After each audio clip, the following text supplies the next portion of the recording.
Gaming Heroes. Allô, allô, bonjour. Bonjour à toutes et à tous et bienvenue dans le Making of. Ah bah bonjour Making of. Bon les gars, je crois qu'on est reparti pour une saison 3. Je sais pas ce que c'est une saison 3, mais ça va chier. Troisième saison déjà, pour la première web-série développée sur notre chaîne The Fantastic. Après un premier pilote, c'est vrai qu'on a eu la chance d'être accompagné par Studio 4 et les nouvelles écritures de France Télévisions. Et puis ça fait 3 étés qu'on propose à notre communauté cette web-série Gaming Heroes.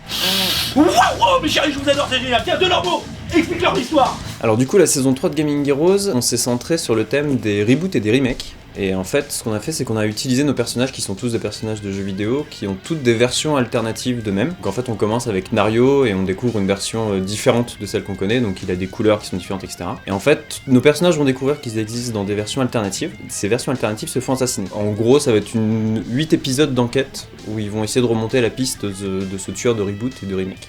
Crie plus fort, j'entends rien. Alors, et on sort une petite dilemme comme ça. Non, c'est bon, elle est bonne. C'est moi qui décide. Oh, le gros changement, c'est que en fait c'est que du doublage cette année, donc c'est tellement mieux parce qu'on peut bouger dans tous les sens. Ouais. En fait, notre visage n'est pas capté. On n'est pas attaché au mur comme les autres saisons, à la limite de la torture. Là, c'était bien. Ils m'ont donné un tabouret. Ça s'améliore.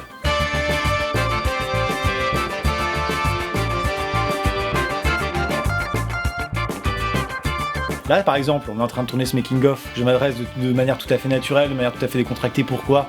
Parce que j'ai pas souffert sous la chaleur des projecteurs accroché à un mur toute la journée. J'étais détendu dans mon petit siège. Ça me permet de faire des vannes, notamment celle-là. Non, je voulais péter. J'ai pas réussi.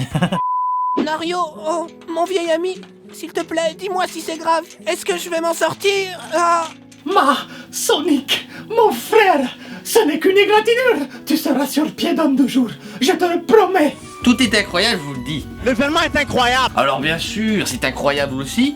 L'animation, totalement changée. On part sur une animation 2D de qualité qui a été faite par un incroyable dessinateur. Moi je suis dessinateur animateur 2D, je suis illustrateur également dans tout ce qui est cinéma, dessin animé, jeux vidéo. Gaming Heroes, on se permet quelques petites libertés sans non plus aller trop loin parce qu'il faut que ça puisse plaire à tout le monde. Et par contre dans l'animation on peut totalement se lâcher à fond et tout déformer, donc c'est là où c'est vraiment le côté funky de la chose. Oh, maman mia. Oh, qu'il est moche. Tenez, il vous aime déjà. Alors point de vue technique, je passe directement sur Flash donc pour réaliser l'animation, enfin le brouillon de l'animation. Une fois que j'ai réalisé donc ces animatiques, donc d'un épisode entier, on passe sur After Effects. Et là After Effects c'est l'autre partie qui est un mix entre le montage et le compositing parce qu'on rajoute encore plus d'effets spéciaux. Donc c'est la partie où on va venir peaufiner, on va commencer à voir à quoi ressemble le bébé. Voilà, si on va comparer la chose, c'est un accouchement, au début on voit que la tête et vers After Effects on se dit ah ouais ça va, il est pas trop moche, c'est bon. Qui a pu faire ça? Qui a pu faire ça? Qui a pu faire ça? Qui a pu faire ça? Qui a pu faire ça? Qui a pu faire ça? Découvrez-les, qui a pu faire ça? 13 versions incroyables et inédites. Petit, allez, viens par là, viens voir Carlos. Allez, viens là, mon cochon. Prends-moi. Tu vois, quand t'es youtubeur, t'es comme ça sur ton PC, t'as plein de billets de 200 qui traînent par-ci. Généralement, moi, ce que je fais, c'est que j'utilise en tapis de souris. Tu vois, il y a une bonne adhérence. Le micro est incroyable.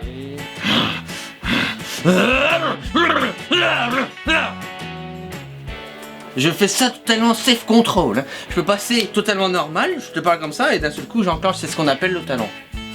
Dans le milieu. Alors moi j'ai doublé Lara, je continue dans le personnage de Lara, sauf que cette saison elle n'est pas bourrée. Donc du coup c'est beaucoup plus facile. J'ai doublé Anakin pour une petite phrase.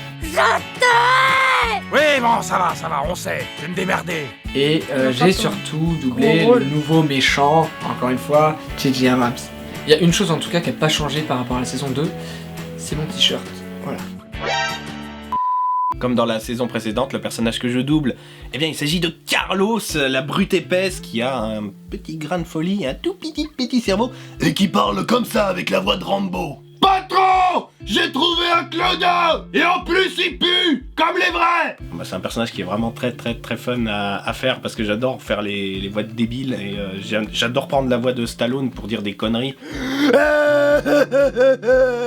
Ma réplique préférée ? Faire tout péter. Les acteurs cette année, j'ai pensé qu'ils étaient comme l'année dernière, très bien, très drôles, connaissent bien leur rôle, du coup, vu que ça fait la 3e fois en général pour la plupart qui reviennent, du coup ils connaissent bien le personnage, ils savent improviser quand il le faut. Bon après s'ils pouvaient apprendre ou au moins lire leur texte avant de venir, ça serait mieux, hein. Mais écoutez, c'est très simple, j'étais seul chez moi en train de faire les poussières sur ma passerelle, quand soudain j'ai reçu un crâne de cristal sur la tête, et c'est là que je l'ai vu.